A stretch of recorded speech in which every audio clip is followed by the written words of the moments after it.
Y aunque su principal... bueno, esto de que sea gente vestida a los frailes les suele gustar mucho. De hecho, a veces se encontraban con frailes que parecían más frailes que los propios frailes, porque iban... llevaban un peinado motilón, parecían frailes motilones, y llevaban hábitos, y claro, les parecían completamente frailunos. Es gente vestida. Y aunque su principal sustento es de la caza, con todo siembran mucho maíz y tienen casas humildes acomodadas a la defensa de los fríos de aquella tierra. Solo esta nación usa tener el marido, las mujeres que puede sustentar, conforme también la gravedad de la persona, siendo mayor reputación tener más mujeres, y cortan las narices y orejas a la que hayan en adulterio. Como decía Quintero Sarabia, la pretendida crueldad. Hombre, es que se dice que son crueles, pero hombre, no, que tiene sentido esa respuesta erasmista de Bernardo de Gálvez, diciendo que a saber lo que le parecemos nosotros, porque claro, en Europa también se cortan narices y orejas y se dan castigos corporales de todo tipo, pero eso no convierte a los apaches en una especie de utopía naturalista y feliz, en absoluto. Está bien que se diga que en Europa cortan orejas y narices y entre los apaches también, pero de ahí a idealizar a ninguno de los dos cortes de narices hay un trecho. No, es que ellos cortan narices porque no estudian filosofía. Entonces es algo enteramente disculpable, porque en realidad si estudiaran filosofía se vería que tienen un gran corazón, que, bueno, en fin. Précianse mucho de no mentir y hablar siempre verdad.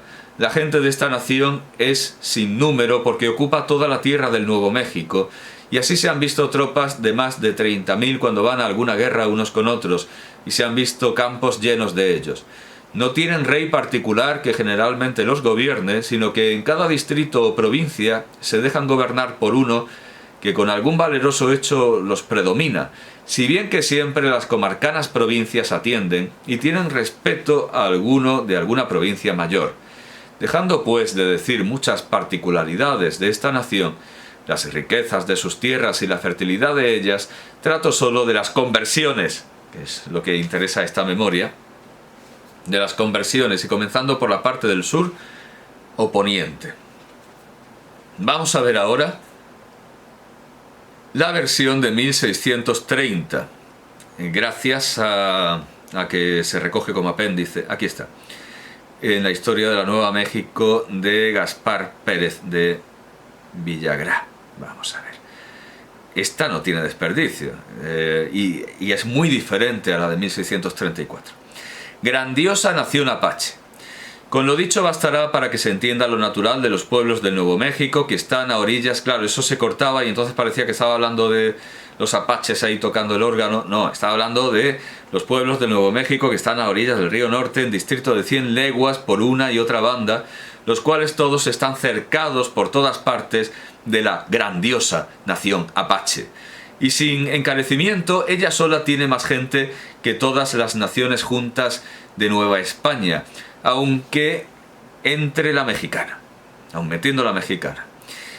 Es gente muy briosa y belicosa y muy ardidosa en la guerra. Hasta en el modo de hablar hacen diferencia de las demás naciones, y esto es lo que me encantó por verlo en esta página de la apachería, me pareció fantástico. Hasta en el modo de hablar hacen diferencia de las demás naciones, porque éstas hablan quedito y a espacio, y los apaches parece que descalabran con la palabra. Muy interesante, muy interesante. Yo recuerdo que la primera cosa que vi del catedrático Fernando Castro Flores fue que estaba entusiasmado porque había ido a una conferencia y el conferenciante había dicho que los pueblos primitivos, los indios, los aborígenes, esta gente solo hablaba cuando era estrictamente necesario. Y Fernando Castro estaba entusiasmado. ¡Qué bien le parecía eso de hablar solo cuando es estrictamente necesario! Él que no para de hablar, ni debajo de agua. Y asombrosamente admiraba a los indios, pues de una manera tan absurda como nosotros admiramos a los apaches. Y siempre nosotros somos los malos y los apaches son los buenos. Pero eso de siempre, lo hemos visto en Bernardo de Gálvez, lo hemos visto en Menéndez y Pelayo, lo hemos siempre. Los apaches para los españoles son los buenos, siempre los enemigos de los españoles son los buenos, siempre los occidentales, ya lo digo, y no es algo solo español, es la esencia de Occidente, son los malos, y los sabios o los inteligentes son los pigmeos, o son los apaches, o los navajos, o los aborígenes, o cualquier otro pueblo, o los Yanomamo ahí en una hamaca quitándose los piojos y las ladillas. Esa gente nos tiene que enseñar. Los persas tienen que enseñar a los griegos, los espartanos tienen que enseñar a los atenienses, siempre lo mismo. Pues Fernando Castro, que tiene una incontinencia verbal acusadísima, estaba admirando a esos aborígenes, indios, lo que fuera, que solo hablaban cuando era estrictamente necesario, frente a el contramodelo era Sócrates, que no paraba de hablar. Sócrates era un importuno que siempre estaba haciendo preguntas y hablando más de la cuenta, y así le fue. Y Castro estaba entusiasmado con esto de hablar solo lo estrictamente necesario, pero yo creo que luego no se convirtió, no se aplicó el cuento y no ha hablado nunca más allá de lo necesario, pero estaba fascinado con esa especie de juicio popular que le hacen los aborígenes a Sócrates porque habla demasiado. Bueno, pues estos indios, tal como los ve los indios estos que tocan el órgano, tal como los ve Benavides, tal como los ve Fray Alonso de Benavides, pues sí se parecen a los que decía ese conferenciante, que hablan quedito a espacio, pero resulta que los apaches no. Los apaches hablan a gritos, y desde luego estos apaches que van vestidos, hablan a gritos, se ríen de la simplicidad de la religión de los otros.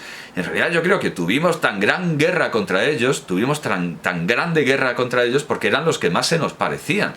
Los apaches son como los españoles de aquellas tierras, y en cuanto a lo de robar como los vikingos, pues en fin, ¿qué nos van a decir los políticos actuales criollistas? Ellos se robaron el oro. Pues los apaches vendrían a ocupar entre los indios esa misma porción de imaginario que ocupan los conquistadores españoles. Los apaches se robaron el oro, los apaches nos hablan a gritos, los apaches cierran ahí los bares hablando a gritos, van vestidos y hacen cosas muy de españoles, y además tienen un gran orgullo y un gran valor y un gran arrojo. Claro, ¿cómo no se van a ganar la simpatía de los españoles aunque les corten la cabellera? Es casi de lógica. Es que dice, los apaches parece que descalabran con la palabra.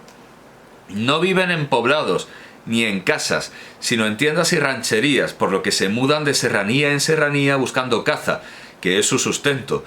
Aunque cada ranchería de principal y propio se tiene su territorio conocido, en que siembran maíz y otras semillas. Claro, maticemos, es que cuando he dicho que los apaches son como los vikingos de América, claro, los vikingos no tienen una economía absolutamente basada en el hurto, en el asalto y en la piratería, como muy bien dice Neuhardt en su Historia de la Economía. Esa imagen, por supuesto, es falaz.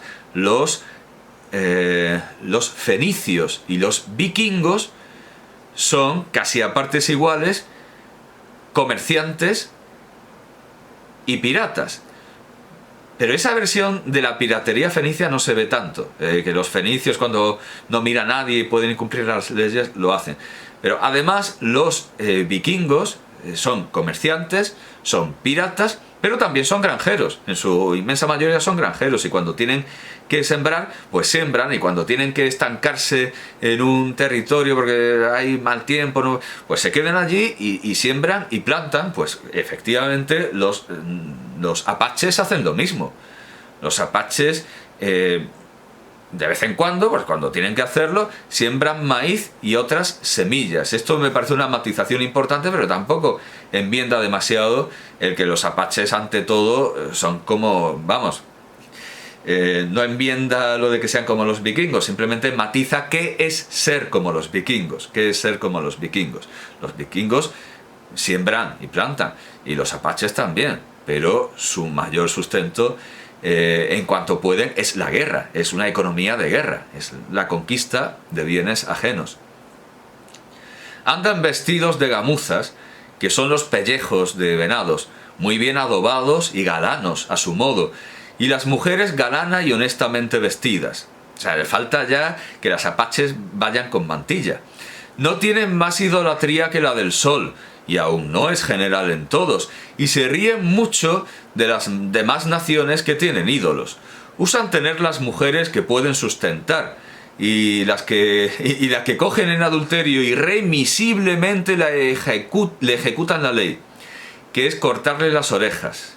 Y ese I no estaba en la otra. Y las narices, sí estaba, y las narices, y la repudian. Son muy obedientes a sus mayores y les tienen grande respeto. Enseñan y castigan a sus hijos, a diferencia de hoy de las otras naciones que no tienen castigo alguno. Bueno, esto requiere matización, como lo de los vikingos. Esto requiere matización. Otras naciones que no tienen castigo alguno.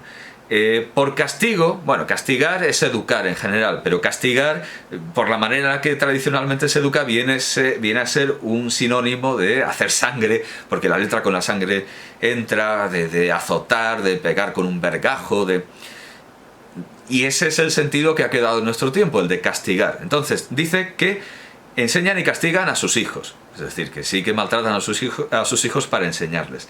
A diferencia de las otras naciones. Y esto es desde luego importante matizarlo. Otras naciones, y estoy pensando en los zuñi, en los pueblos, los pueblos que...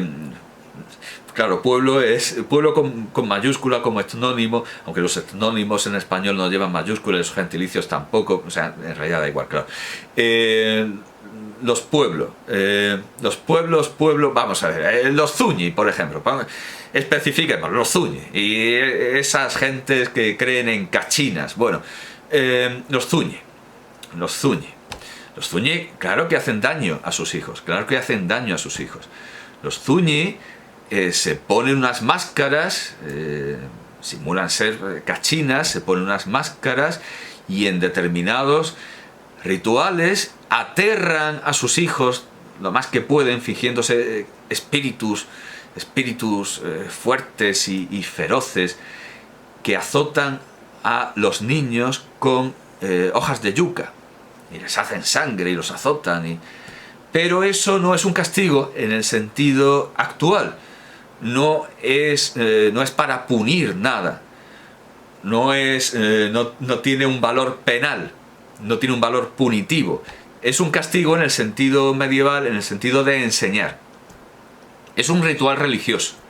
Y entonces esos indios que transmiten valores religiosos a sus hijos, aterrándolos con una máscara y azotándolos con hojas de yuca, esos indios se reían mucho cuando veían a los españoles pegar a sus hijos para enseñarles. Y decían, no, hombre, no, el dolor físico no está para eso. El dolor físico no está para castigar, está para enseñar y transmitir altos valores religiosos. Y el dolor es muy importante para ciertos indios bueno, yo diría que para todo México. Y eso lo supo ver muy bien Eisenstein en su película Que viva México.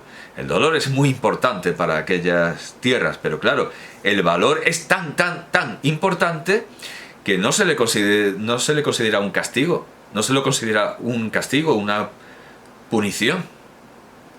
Tiene un valor espiritual mucho más alto.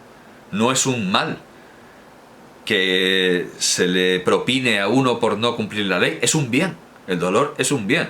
Entonces, en ese sentido, las otras naciones no tienen castigo alguno, es decir, otras naciones no pegan, ni aterrorizan, ni hacen sufrir a sus hijos por algo que hayan hecho mal.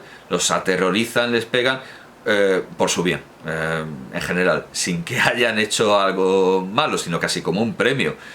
Se ha portado bien, pues lo azotan con una yuca y les atraviesan el prepucio con una hoja de yuca, pero no porque hayan hecho algo mal.